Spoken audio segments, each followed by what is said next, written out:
Purwadika ini kalau kelihatannya itu profesional gitu loh. Ibaratnya kayak mungkin kursus, tetapi levelnya udah setara kuliah. Di profesi Kak Juan sekarang, apakah gajinya sesuai ekspektasi? Kalau bisa dibilang sesuai ekspektasi itu balik lagi. Oke. Bagaimana kualitas teman-teman sendiri. Jadi kalau teman-teman punya nilai lebih, itu gaji pasti menarik banget. Oke, menarik banget ya bahasanya. Banget. Oke.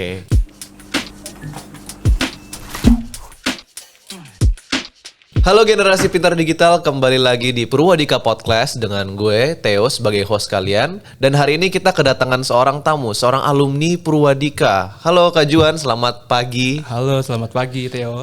Kak Juan mungkin boleh perkenalkan diri dulu untuk teman-teman yang lagi nonton nih di rumah. Oke, boleh.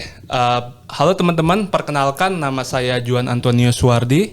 Teman-teman gue biasa manggil gue Juan. Gue lulusan Job Connector batch 13 Data Science Purwadika. Oke, sekarang Kak Juan jadi udah kerja ya? Sekarang udah kerja. Sebagai seorang data scientist. Betul sekali.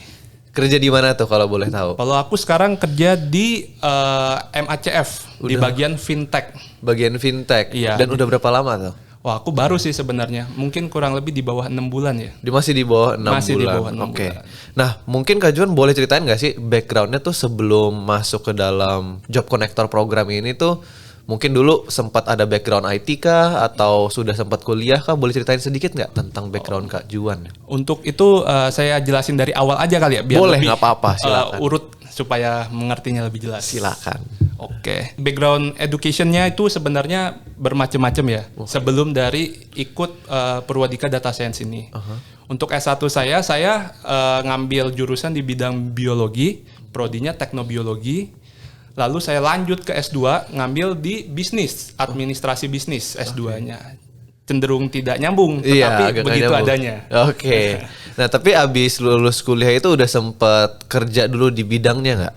Ya, jadi setelah lulus kuliah, masih fresh grade nih ceritanya, udah sempat coba sebagai untuk S1 bekerja di biologi, yang biasanya kerja di laboratorium, kerja sebagai QC dulu di industri FMCG juga. Oke. Hampir under 1 tahun sih, habis itu cabut, belajar lagi habis itu. Lanjut S2? Lanjut S2. Oke, nah kalau boleh tahu kenapa tuh ngambil S2?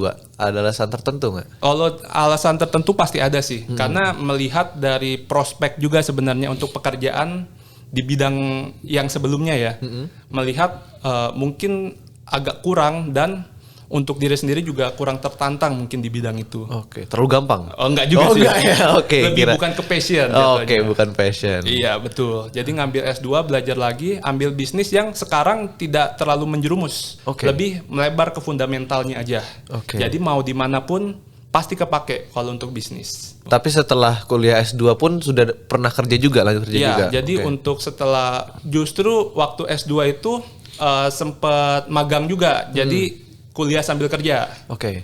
Nah, jadi untuk pekerjaannya kurang lebih di bawah 2 tahun sih, 1 tahun lewat.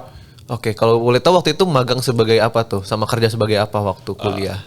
Kalau waktu kuliah itu, saya kerjanya di industri market research. Jadi market research itu kerjanya kurang lebih kayak survei-survei orang untuk klien kita yang ada di industri.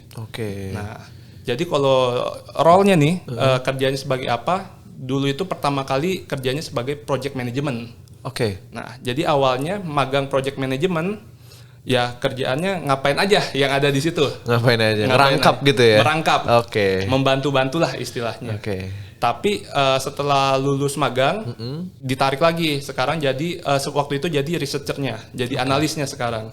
Berarti mungkin masih ada sedikit sangkut pautnya ya? Mungkin apakah itu yang membuat Kak Juan akhirnya tertarik untuk ngambil data science? Soalnya kan researcher dan analis nih sama-sama ngumpulin data gitu, betul, kan? Betul. Apakah itu alasannya atau mungkin ada alasan lain nih? Jadi kalau untuk kronologisnya ya, kalau dijelasin pekerjaan sebelumnya dengan data science yang sekarang itu sangat relate banget. Jadi waktu bekerja sebagai researcher di market research, saya merasa kayak saya ini kan kerjanya ngolah data nih, tetapi ilmu saya nggak nambah-nambah. Jadi ngolah data masih pakai Excel begitu-begitu aja. Nah setelah itu mikir gimana sih cara mengolah data yang orang-orang itu pakai gitu, yang keren-keren itu bagaimana? Apakah emang iya pakai Excel dari zaman saya SD juga udah belajar Excel gitu. Atau memang kitanya aja yang nggak tahu kalau ada aplikasi-aplikasi lain yang bisa kita pakai untuk mengolah data untuk hasilnya lebih advance. Gitu. Makanya riset-riset berdasarkan ketertarikan dan kekurangan yang saat itu alami, maka research tentang data science akhirnya jatuh cinta di situ. Kalau boleh tahu tuh pandangan pertamanya Purwadika itu gimana sih? Gimana ceritanya bisa sampai tahu bahwa Purwadika itu punya kelas data science? Kalau untuk Purwadika sebelumnya sih nggak tahu ya kalau untuk data science-nya ya. Tapi kalau untuk codingnya tahu, udah cukup terkenal lah. Cari-cari, coding Purwadika. Nah, tapi untuk data science, untuk Purwadika ini saya juga ngebandingin nih dengan bootcamp sejenis. Soalnya kan banyak berseliweran sekarang, apalagi pandemi kan menawarkan bootcamp menjadi misalkan data science berapa minggu gitu. Nah, saya bandingin, ketemunya juga cari-cari di internet. Karena Purwadika ada kelas data scientist, ya udah kita masukin list dulu aja nih, kita bandingin ke yang lain. Jadi kalau pertama kali ketemu sih tahu tentang Purwadika itu dari internet nyari sendiri. Nyari sendiri. Betul. Nah, udah dibandingin ya berarti ya sama bootcamp lain. Yeah. Kira-kira nih apa sih mungkin key difference-nya Purwadika yang akhirnya membuat Kak Juan memutuskan untuk ambilnya Purwadika aja deh, bukan bootcamp lain. Jadi kalau untuk key-nya kenapa akhirnya memilih Purwadika, mungkin subjektif ya kalau menurut gua aja ya. Jadi kayak Purwadika ini kalau kelihatannya itu profesional gitu loh. Ibaratnya kayak mungkin kursus tetapi levelnya udah setara kuliah. Dan mantap. Kayak lulusannya itu kayak punya ijazah gitu loh, diakui gitu. Jadi itu yang menurut saya ya, kayak itu yang paling penting sih, kayak ternyata Purwadika ini lembaganya profesional. Nah, maka dari itu kita percaya di situ itu kayak nggak rugi gitu loh, karena kita tahu kalau dia itu memang serius di bidang itu. Nah, lalu dibandingkan yang lain juga ada faktor yang paling penting, juga ada job connectornya itu. Nah, job connectornya penting kan, kayak kita udah percaya nih sama Purwadika, taunya nggak ada jaminan bahwa dapat kerja. Apalagi sebagai data science suruh nyari sendiri itu juga cukup sulit. Nah, maka dari itu dua kata itu sih, profesional dan job connector itu sih. Nah, kita akan bahas lebih lanjut lagi nanti tentang job connectornya. Tapi kan itu kan tadi waktu sebelum masuk ya. Betul. Pemikirannya, considerationnya tuh itu poin-poinnya itu untuk masuk ke Purwadika. Kenyataannya gimana nih waktu Kak Juan ini akhirnya udah mulai masuk ke Purwadika, mulai belajar sampai lulus, apakah memang terbukti gitu? First impressionnya apakah memang nggak hanya first impression tetapi emang berlanjut gitu sampai tamat gitu? Kalau boleh dikasih tahu nih first impressionnya pertama kali nih, bener-bener pertama kali ya, di masuk kelas Purwadika, belajar pertama kali, first impressionnya itu pusing. Iya. Pusingnya karena apa tuh? Karena dulunya nggak punya basic IT kan. Karena S1-nya biologi, S2-nya bisnis, disuruh belajar tentang IT. Dan pertemuan pertama itu, section pertama itu coding. Wah, itu sakit kepala ya? Sakit kepala itu. Apalagi kalau nggak salah itu karena materinya dipercepat waktunya, mungkin kurikulumnya ya seperti itu. Jadi ya harus bagaimanapun mendapatkan belajar tentang coding itu secepat mungkin. Nah, itu sih paling first impressionnya. Tapi gimana selama proses pembelajarannya, mungkin ada hal-hal yang selain materi nih, apakah ada halangan-halangan lain nggak? Berhubung kan sekarang Kak Juan juga waktu itu joinnya yang online ya? Iya, online. Yang lewat video call begitu ya? Iya, nggak tatap muka. Betul. Nah, apa aja challenge-nya Kak Juan nih selama masa pembelajarannya tuh? Jadi kalau untuk challenge-nya sendiri, menurut gua sih nggak ada ya kalau untuk di bagian kayak medianya gitu, membedakan antara video call atau streaming mungkin dengan offline yang ketemu tatap muka langsung. Justru mungkin malah jadi manfaat gitu. Jadi di mana kita mengurangi waktu untuk kayak jalan ke kelas, mau pakai baju apa, itu nggak perlu pusing gitu loh. Jadi tinggal nyalain komputer, udah duduk dengerin, belajar gitu. Udah selesai, ya kalau jamnya udah selesai nggak perlu pikirin macet pulang atau gimana kan, tinggal matiin tidur. Nah, justru menurut gua ya itu justru lebih benefit sih, karena kalau untuk pembelajarannya sendiri mentornya juga responsif kok. Terus dia tuh tanggung jawab banget. Kalau misalkan kelas jam 9, ya 9 kurang 5 dia udah muncul. Udah mulai bahas-bahas materi sebelumnya, atau kalau mau kita tanya-tanya juga bisa jawab. Kalaupun nggak bisa, pasti akan ditampung. Nah tiba-tiba besoknya ada jawaban aja. Oke, itu kan tadi berarti pengalaman belajarnya Kak Juan secara pribadi ya. Gitu. Abis itu challenge-nya mungkin lebih ke materi mungkin ya, Iya, tadi lebih ke materi sih. Nah, buat teman-teman yang baru mau masuk nih ke dalam program Job Connector nih, mungkin banyak juga nih, bahkan rata-rata rata-rata murid Job Connector itu kan seseorang yang shifting career, Betul. nggak memiliki background IT, ya Betul. kan. Kebetulan juga Kak Juan nggak memiliki background Yes. IT. Kira-kira ada nggak sih tips and tricks gitu untuk teman-teman yang mau ikut? Gitu supaya mereka nggak takut gitu, wah gue nggak bisa nih kayaknya kalau dari background IT-nya nggak punya sama sekali gitu. Oke. Sekarang kan Kak Juan udah Ya, membuktikan, betul. ada nggak tuh tips and tricks untuk mengatasi kayak gitu? Mungkin tipsnya dulu nih buat teman-teman yang mau ganti karir nih, misalkan kayak gua ke data scientist. Tipsnya adalah kalau teman-teman udah milih Purwadika, tips nomor 1 adalah percaya aja. Percaya maksudnya gimana tuh? Karena apa yang diajari itu benar-benar kepake banget dengan industri yang ada saat ini. Oh gitu. Iya, jadi relevan banget. Jadi kalau teman-teman belajarnya A, ya sebenarnya data scientist itu kerjanya A gitu loh. Jadi nggak perlu khawatir. Tipsnya ikutin aja. Mungkin gagal adalah proses yang harus dilewati ya. Tapi jangan menyerah. Kalau teman-teman sudah berhasil, pasti bisa merasakan gimana manisnya dari perjuangan. Mantap, gimana manisnya dari perjuangan. Ya, betul. Masuk nih, bridging nih, kita ke topik berikutnya. Ini pas banget nih. Ini mungkin agak, bukan, kita nggak ngomongin nominal langsung ya. Kita Iya. ngomongin gaji nih sekarang Oke. nih. Di profesi Kak Juan sekarang, apakah gajinya sesuai ekspektasi? Gitu. Ini kita ngasih boosting moral dulu nih buat teman-teman buat yang mau shifting karir mungkin kan ke data science gitu. Kalau ngomongin tentang gaji nih ya, gaji. Kalau bisa dibilang sesuai ekspektasi itu balik lagi. Oke. Bagaimana kualitas teman-teman sendiri. Jadi kalau teman-teman punya nilai lebih, itu gaji pasti menarik banget. Oke, menarik banget ya bahasanya. Banget. Oke. Tapi kalau teman-teman hanya sekedar oke, saya bisa, oke, saya cuma ikutin, nah itu balik lagi ke teman-teman. Di sisi lain bagaimana teman-teman juga harus bisa menyampaikan kelebihan-kelebihannya sendiri ya. Oke. Tapi kalau untuk prospek itu jangka panjangnya bagus banget. Karena Jangka memang dibutuhin banget sih. Kalau ngomongin dunia data science nih, gitu kan data science itu sebenarnya kayak bagi orang awam mungkin kan kayak nggak terlalu tahu apa sih data science itu gitu kan. Bahkan gue sebagai web developer nih, coder nih, gue nggak terlalu tahu data science itu apa. Nah tapi Kak Juan nih dari yang bahkan belum tahu tentang dunia IT ini, tentang data science, apa sih yang membuat Kak Juan tertarik untuk ke bidangnya data science? Kenapa nggak digital marketing? Mungkin kenapa nggak development, web development atau yang lain-lain gitu? Kenapa data science? Oke. Jadi kalau misalkan teman-teman nih atau di circle teman-teman nggak kenal itu apa data scientist itu wajar banget. Oke. Karena benar-benar data scientist itu bisa dibilang agak baru ya untuk diterapkan di industri yang ada saat ini. Jadi kenapa data scientist nih? Kenapa memilih data scientist dan bagaimana data scientist itu?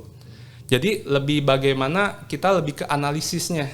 Karena saya tertarik ke analisis karena pekerjaan sebelumnya juga menganalisa, maka data scientist itu jadi ibaratnya adalah batu loncatan. Betul loncatan. Bagaimana kita bisa melakukan analisa dengan insight-nya yang jauh lebih dalam. Oke, take it to the next level berarti ya. Betul. Oke. Jadi kalau misalkan ke digital marketing, sebenarnya digital marketing itu bagus atau web development itu bagus. Tapi kalau untuk gua sendiri karena memang basicnya adalah seneng analisa, bukan seneng bikin program atau seneng tentang marketing yang digital gitu. Jadi lebih tertariknya ke data scientist. Oke.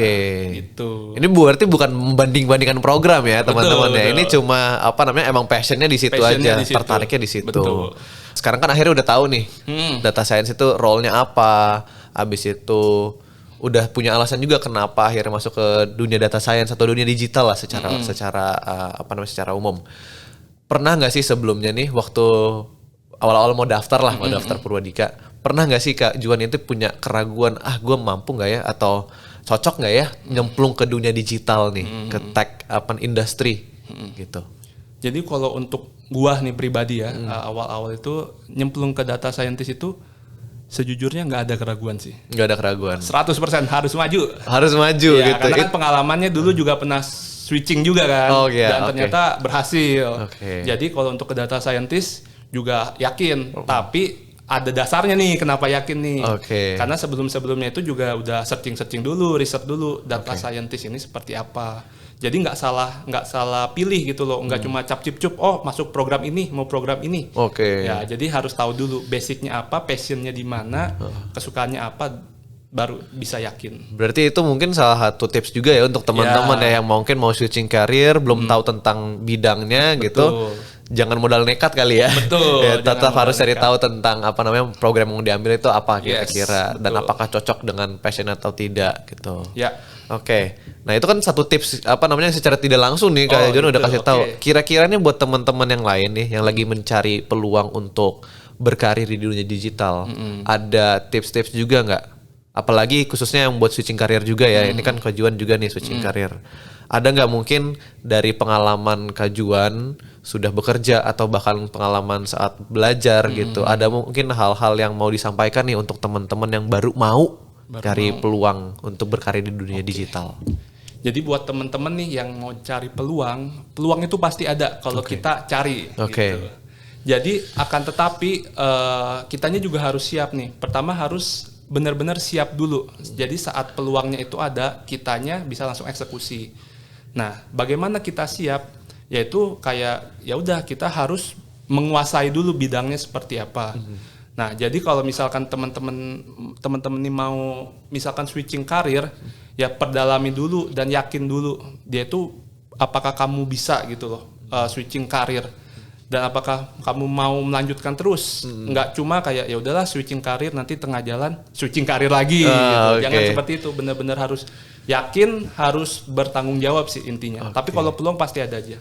Jadi selain menguasai apa namanya technical skill ya bisa dikatakan ya, tapi juga tetap harus punya keteguhan hatinya ya. Tapi menambahkan nih, yang paling penting itu ya technical skill. Tetap technical skill ya. Technical skill. Jadi ya kalau misalkan mau data scientist contohnya ya tentang coding, Python, tentang machine learning itu ya wajib hukumnya. Berarti itu juga pentingnya research ya. Mungkin harus tahu juga nih bidangnya yang mau gue cemplungin tuh apaan gitu. Jangan asal-asal doang. Iya, betul. Gitu. Sehingga bisa kita dapat ada gambarannya mungkin ya sebelum akhirnya kita masuk ke dunia tersebut. Iya, betul. Kayak gitu. Oke, sekarang Kak John juga udah bekerja sebagai seorang data scientist dan pekerjaan ini kan didapatkan melalui penyaluran pekerjaan lewat PCN gitu ya, program Career Network-nya Purwadika. Nah, boleh kasih tahu nggak, jelasin sedikit tentang PCN, mungkin cara kerjanya mereka atau experience-nya Kak Juan, berhubung juga salah satu key point masuk Purwadika adalah kan job connectornya kan. Iya, betul. Kayak gitu. Boleh jelasin nggak sedikit tentang PCN? Ini berarti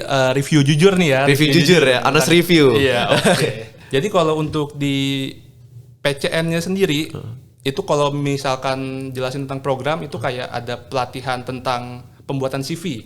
Jadi kayak kita ikut sebuah kelas yang isinya tentang penjelasan, HR ini maunya kalau kita interview itu seperti apa, pertanyaan apa yang oke atau jangan dilakukan saat interview, kayak begitu itu dibahas untuk fundamental saat interviewnya. Lalu juga dibuatkan CV, jadi kita itu ada format khususnya CV, jadi sehingga tim HRD mungkin rekruter yang lain dari industri lain atau perusahaan lain itu kayak bacanya itu key point-nya ini.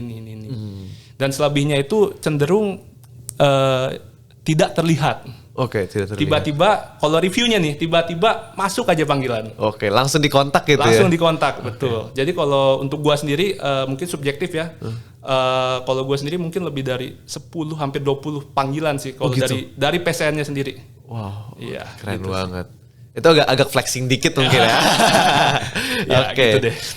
Nah sekarang berarti statusnya udah sebagai alumni Purwadika, sudah bekerja juga dan berarti salah satu anggota dari Purwadika Alumni Club berarti ya Kak Juan ya.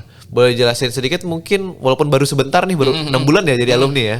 Boleh jelasin sedikit nggak tentang pengalamannya di PAC itu kayak gimana? Nah, jadi salah satu benefit yang gua rasa nih ya kalau dari Purwadikanya sendiri itu kayak lu belajar udah dapat ilmu, udah disalurin kerja. Nah, terakhirnya ini masih dapat pembelajaran lagi. Wah, after service-nya ya berarti. After service-nya. Jadi di PAC itu sering beberapa kali diadain kayak seminar-seminar tentang bagaimana perkembangan, kalau gua data scientist ya, perkembangan data scientist yang ada di industri di Indonesia. Jadi dia mengundang narasumber yang data scientist sudah profesional, mungkin sudah senior, membagikan bagaimana cara dia bekerja secara teknis. Nah, jadi saya sebagai alumni jadi tetap update nih ilmunya, nggak cuma yang dipelajarin waktu kelas doang, tapi yang real life kemampuannya itu tetap dibagikan dari Purwadikanya sendiri. Oke, dan free ya. Free. Itu yang paling penting itu ya. paling penting. Berarti bisa dikatakan selain sebenarnya untuk kayak tuition fee untuk belajar di Purwadika dan penanggulangan kerja, ini juga kayak semacam membership ya, bisa dikatakan kayak membership. Selain dapat pembelajaran, tapi juga dapat service dari Purwadika Career Network, dan juga ada perkembangan ilmu yang didapatkan dari community-nya Purwadika Alumni Club gitu. Karena kan di sana community-nya kalau gua data scientist berkumpul dengan lulusan data scientist lainnya. Jadi bisa sharing ilmu ya.